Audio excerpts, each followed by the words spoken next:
Hello, my name is Imatuyaletket, meaning thunder rolling in the mountains. I was born in 1840 in the Wallowa Valley. My father's name is Tuakakas. He was the chief of my tribe, the Nez Perce, which means pierced nose because we like to wear seashells in our noses as decorations. And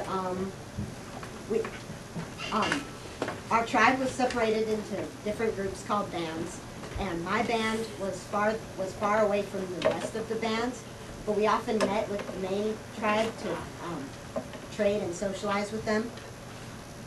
And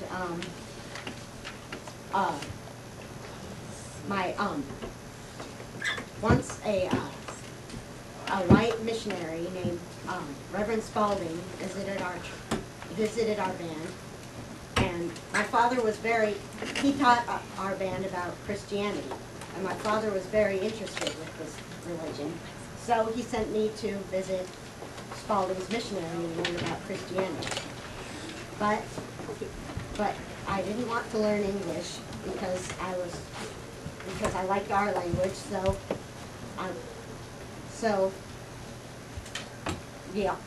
I had to have a translator with me. And then a white man by the name of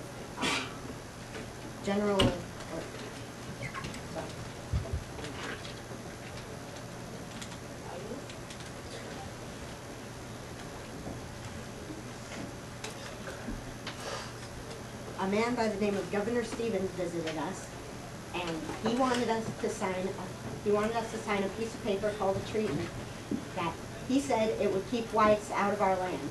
So my father signed it, but whites still kept coming into our land to look for gold. So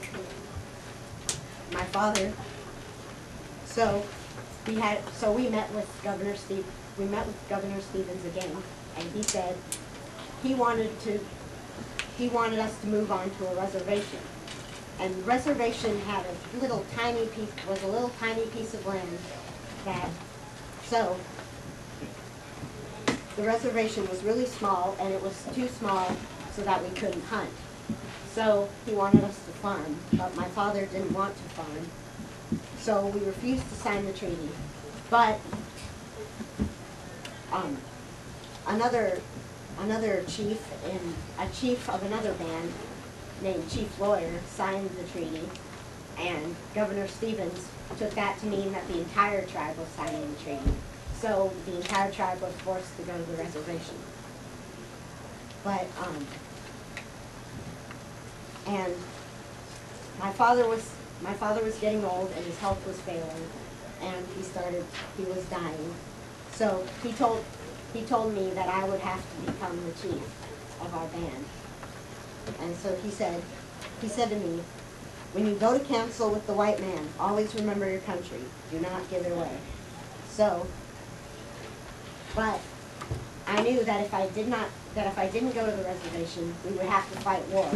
And I didn't want to fight war because I knew that if we had to fight war, we would have to kill the white men.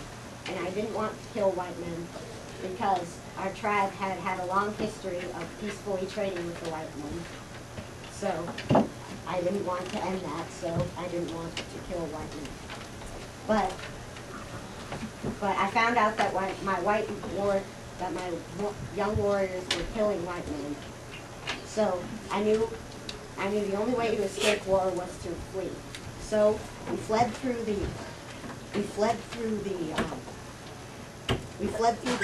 Bitterroot Range of the Rocky Mountains to escape the whites, and we were pursued by General Howard and his assistant Captain Miles, and we were far ahead of them because they had to lag behind because of guns and ammunition. So we managed to make it through with only a few minor skirmishes. But when we got to where we were going, which was a tribe that was friends with ours, called the Flathead tribe, they had chosen to be neutral in the war, so they didn't want us to stay with them. So we were forced to flee up north to Canada, But on the way there, we were ambushed. On the way there, we were ambushed, and we were ambushed at the Battle of Big. We were ambushed at Big Hole, and we had to fight the Battle of Big Hole. But we lost the battle, and we lost the battle, and so we had to flee. So when we fled up to Canada, we almost got to Canada, but in another battle called the Battle of Bear Paws, we lost the battle, and I decided I had enough of war, so I surrendered, and I told the whites, tell General Howard that I know his heart.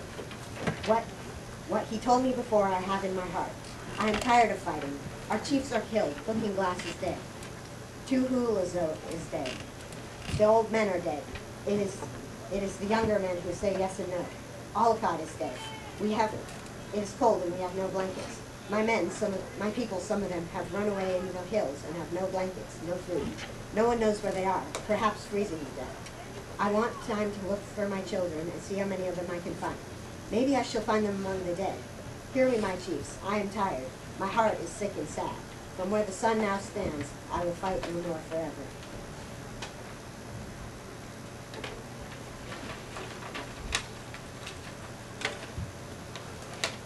So we were captured, and the remainder of my people were captured and sent to a reservation in Fort Leavenworth. And I was invited to a dinner to explain what would happen to my people. And Captain Miles had promised me that we would be able to return to our home in Wallowa Valley, but I found out that he was not authorized to promise that because it would have been too dangerous. Since I had a lot of death sentences with the white people, with the white settlers there. So I was allowed to go to Washington, D.C. and speak to the president, which was Rutherford B. Hayes. And I said, I have heard talk and nothing is done.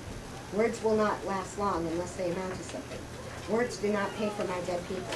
They do not pay for my land, now overrun with whites. They do not protect my father's grave. Words do not give me back my children. Words will not get me a home, will not get my people a home where they can live in peace and take care of themselves.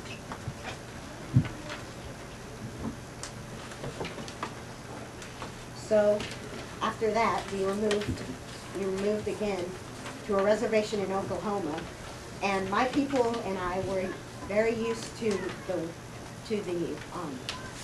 cool and wet climate of Washington. So we were so many of my people died because Oklahoma is very hot and dry. So we nicknamed the reservation Ikish Pa, which means hot place. And 40% of my tribe was dead so far. But due to sympathy for many whites, we were allowed to move back to the Northwest to a place called the Colville Reservation. And we lived happily on this reservation, but we refused to learn the language of the whites, and we refused to farm. So I went back to Washington, D.C. and spoke to the new president, President McKinley, and I was allowed to visit New York with Captain Miles. Then I was allowed to go back to my homeland in Wallowa Valley and speak to the whites there. But they did not want to sell me the land, much less give it back, because I pointed out that I had never signed the treaty, but they said that I had signed it, that I had as good as signed it by leaving. So after several more fruitless trips back to Wallowa Valley, I eventually gave up and died in 1904. Many whites argue over the cause of my death. Most of them say that I had a massive heart attack, but one psychologist says I died of a broken heart. And I'm important to Washington history because I've proved that if whites and Indians can can put aside their differences, then they can be equal.